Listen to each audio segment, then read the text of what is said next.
When we drove forward, the back was driving too much.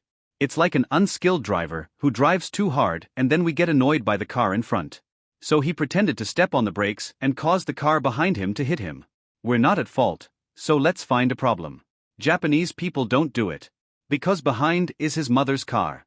It's like he teased his mother. Therefore, this is a family member. The right side is driving too fast.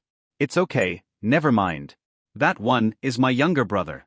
It's normal for a child to drive fast, so let it go. This is the way we drive with family members in mind. It's okay. We can't go forward.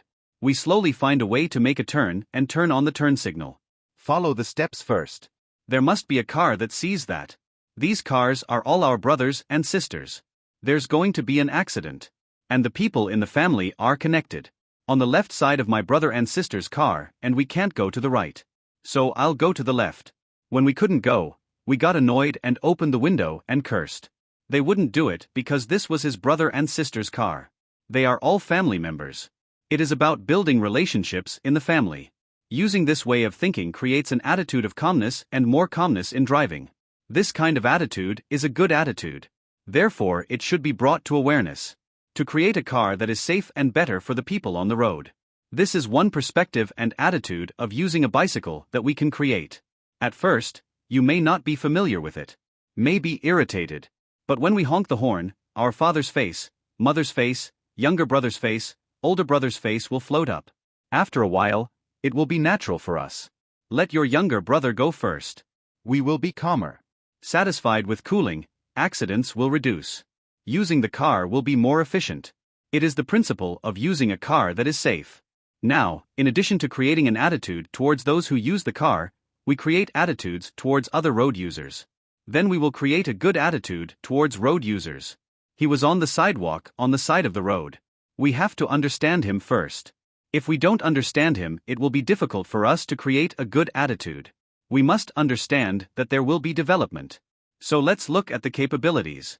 If it's a child playing and they're not careful. Hey, why aren't the kids careful?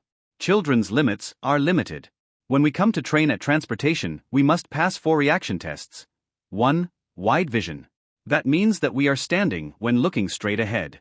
We really have to be able to recognize 90% if it's completely complete. But transportation measures only 75%, but it's not like that.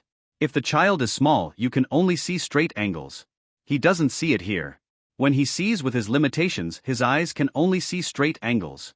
Therefore, if it happens that our car drives, if you are an adult, you will be able to see and understand. But the child couldn't understand. He saw and understood only here. Therefore, if something falls down, he immediately runs to pick it up. When I ran to pick it up, he only looked there. And he doesn't know this. He could only look there. But adults look here and see here too. But he didn't see it. He doesn't understand. That is the limit of children. When we know a child's limits when we drive and meet children, we must always see that the child cannot see the wide path. He saw only the direct path. When we only saw a straight road, we had to reduce our speed. Then greet and warn him by using the trumpet signal. But don't honk your horn. He forced the children to know. And reduce speed when a child is afraid, then he gets flustered. Then maybe run. It might be going in a completely random direction. If we honk the horn, they'll turn around and see what's available to us. When you can't see him, you have to turn around to see. Because I turned to look and immediately saw him. He will retreat to us. Or if it happens, he doesn't back down. We still have time to prepare. Because we have reduced the speed. If we know his limitations, we were able to find a way to drive with him while being safe. If the limitations of old people are their abilities or limitations, after a long time, the body really couldn't do it. That is, his heart is gone. He will run, but his legs will only go a little and be slow. Movement and commands are slow. It's not that he wants to be slow, he wants to be fast, but due to the condition of commanding movement, it's slow. Therefore, old people or elderly people will move slowly, not quickly. Therefore, when seeing an old person on the side of the road or preparing to cross the road, we have to know. When we know, we create a good attitude. We let him go first. Or they're only halfway there. If we go, sometimes the old people will stop. Because he couldn't go, he stopped. When he stopped, if we didn't look, we'd crash. Therefore, an accident would happen.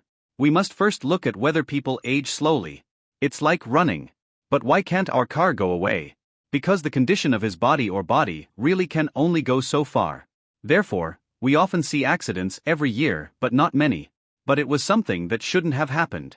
That is, we often bump into old people on the side of the road, cross the road, and see them often because we understand that old people are just like us.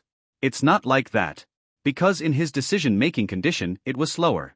Therefore, it must be entrusted to create this attitude among the elderly as well. Therefore there will be matters of children and the elderly. That he has any limitations on his use therefore. In addition to children and the elderly, there will be drunk people. Drunk people will walk erratically. He will move erratically, sometimes going to sleep, but even then he won't sleep. He will walk forward. Sometimes it staggers backwards. Because that would really be unpredictable. We can't decide for him. So I don't know which way to go. I'll go left, I'll go right, I'll go forward, I'll go back, or I'll stop in one place, I'll walk, I'll run, so we have to be very careful. A drunk person moves erratically. Therefore, encounter a drunk person crossing the road. Let him cross, or if there's a drunk person on the side of the road, we have to slow down. Press the horn, but don't press it too long. Because pressing for a long time will cause problems. Try to stay away from him. Drunk people are unconscious. Or the condition of walking is uncertain. Another thing is the ability of the disabled person. No matter what side it is. No one wants to be disabled or disabled. But it has already happened. We live together in society and we have to help each other. The government sector itself is trying to find every way to support them within their power. But we live together. We help each other. If you see someone sitting in a wheelchair crossing the road, we stop. You will see some clips. In addition to stopping, they also went to help push the car across the road. Everyone stopped and it was a good sight. A delightful picture of human society together. That is a matter of each person's abilities or limitations. We understand him. We will have an attitude. Understand each other. The attitude we create from within, then it will show itself outside. Reducing various accidents.